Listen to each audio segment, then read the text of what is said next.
नमस्कार, मैं हूं आपके साथ इश्तियाक अहमद और आप देख रहे हैं आर्य न्यूज। स्वागत है आपका अपना उत्तर प्रदेश में। रुक करेंगे उत्तर प्रदेश की तमाम खबरों की तरफ। उत्तर प्रदेश में अगले साल होने वाले विधानसभा चुनाव से ठीक पहले केंद्र की मोदी सरकार ने महिलाओं को लेकर एक बड़ा कदम उठाया और लड़कियों की शादी की उम्र 18 से बढ़ाकर 21 साल करने का फैसला लिया गया है और जिस पर अभी कानून बनना बाकी है। भले ही विपक्ष से लेकर मुस्लिम संगठन सरकार के इस कदम का विरोध कर रहे हैं, मगर उत्तर प्रदेश में बीजेपी को सीधी टक्कर दे रहे सपा प्रमुख अखिलेश यादव ने बाल विवाह संशोधन विधेयक का समर्थन किया है और एक निजी चैनल से बातचीत में बाल विवाह कानून संशोधन विधेयक से जुड़े एक सवाल के जवाब में अखिलेश यादव ने कहा कि ये महिलाओं के लिए अच्छी बात है और बहुत संगठन चाहते थे और मगर उन्होंने सरकार पर भी सवाल उठाया कि आखिर रोजगार का अवसर कब मिलेगा और अगर ये मिलता है तो शायद ये बड़ा काम होगा। और वहीं आपको बता दें कि सपा ने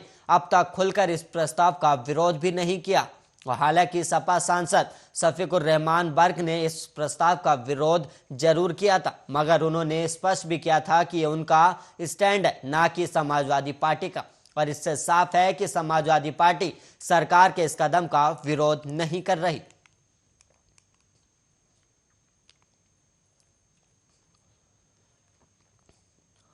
उत्तर प्रदेश के पूर्व मुख्यमंत्री और समाजवादी पार्टी के राष्ट्रीय अध्यक्ष अखिलेश यादव की विजय यात्रा रथ आज मैनपुरी से चलकर एटा के रामलीला मैदान में बहुत लेट पहुंची और इसी की वजह से अखिलेश को जनसभा को रात के अंधेरे में संबोधित करना पड़ा और अंधेरा अधिक होने से मंच पर एलईडी लाइट लगाई गई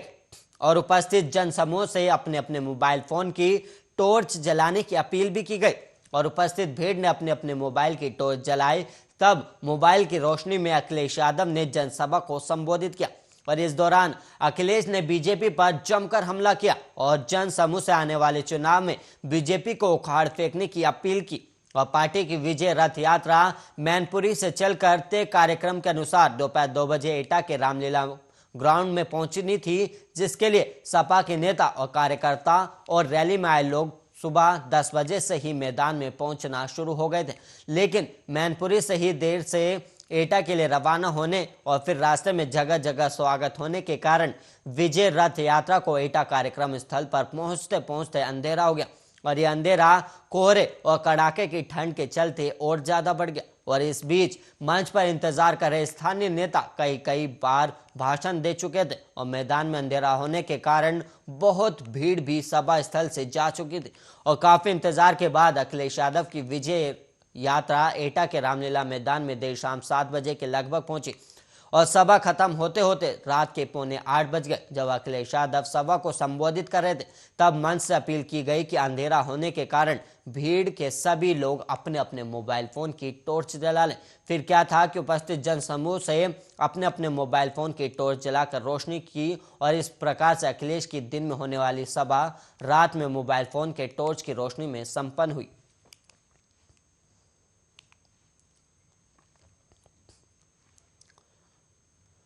फरवरी 2022 में तीसरी लहर की आशंका के बीच चुनाव आयोग ने उत्तर प्रदेश में कोविड मामलों और तैयारियों को लेकर ब्यौरा मांगा है। दरअसल कोरोना के नए वेरिएंट ओमिक्रॉन को लेकर देश भर में हलचल मची हुई है और यूपी चुनाव से पहले चुनाव आयोग ने राज्य में कोविड मामलों और तैयारियों का ब्यौरा मांगा है। दरअसल ओमिक्रॉन 96 देशों में फैल चुका है और केंद्र सरकार इसके प्रभावों की निगरानी भी कर रही है। केंद्र सरकार ने भी कहा है कि वो कोरोना के नए वेरिएंट को लेकर पूरी तरह सतर्क है और आने वाले समय में जरूरत के हिसाब से एडवाइजरी भी जारी की जाएगी, जिसके आधार पर ऑब्जर्वेशन किया जाए ताकि लोगों में कोई भ्रम ना हो। और गौरतलब है कि भारत के राज्यों में भी ओमिक्रॉन के मामले बढ़ते जा रहे हैं और बताया जा रहा है कि फरवरी में संभावित तीसरी लहर आ सकती है और इस बीच यूपी में भी चुनाव होने हैं और इसी को लेकर यूपी में क्या स्थिति है, चुनाव आयोग ने ब्यौरा मांगा है और यूपी के मुख्य सचिव को आयोग ने पत्र लिखा और इस पत्र में मुख्य सचिव से पूछा है कि राज्य में कितने कोविड मामले हैं और ओमिक्रॉन के लिए क्या तैयारियां की गई है और राज्य में कितने लोगों का वैक्सीनेशन हो चुका है और वायरस को फैलने से रोकने के लिए क्या इंतजाम किए गए।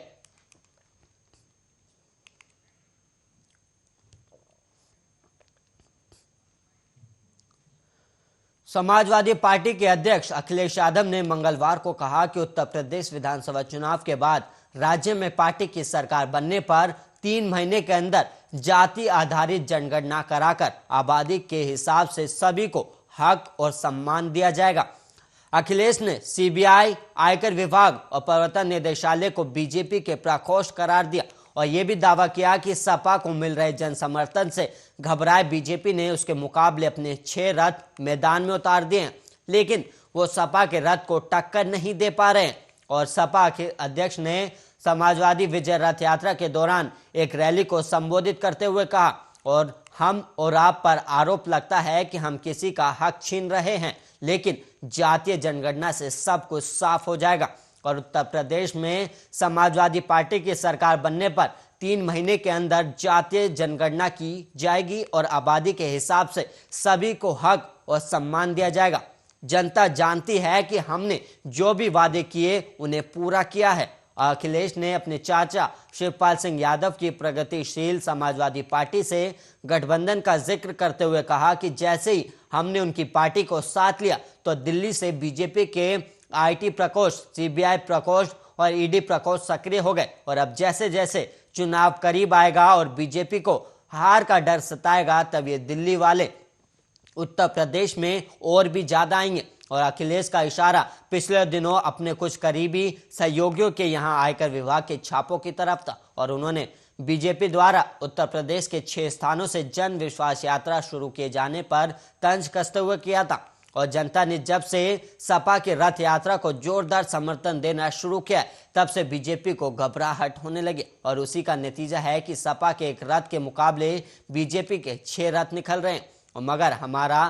एक रथ उन सभी पर भारी है। और उत्तर प्रदेश के पूर्व मुख्यमंत्री ने बीजेपी पर सरकारी धन खर्च करके रैलियां आयोजित कराने का आरोप लगाते हुए कहा कि बीजेपी की रैली जनता की ही नहीं होती बल्कि सरकारी रैली होती है और उस पर सरकारी धन खर्च किया जाता है। और यहाँ सपा की जो रैली हो रही है उसमें विशाल संख्या में आए लोग अपने संसाधनों से पहुंच रहे हैं।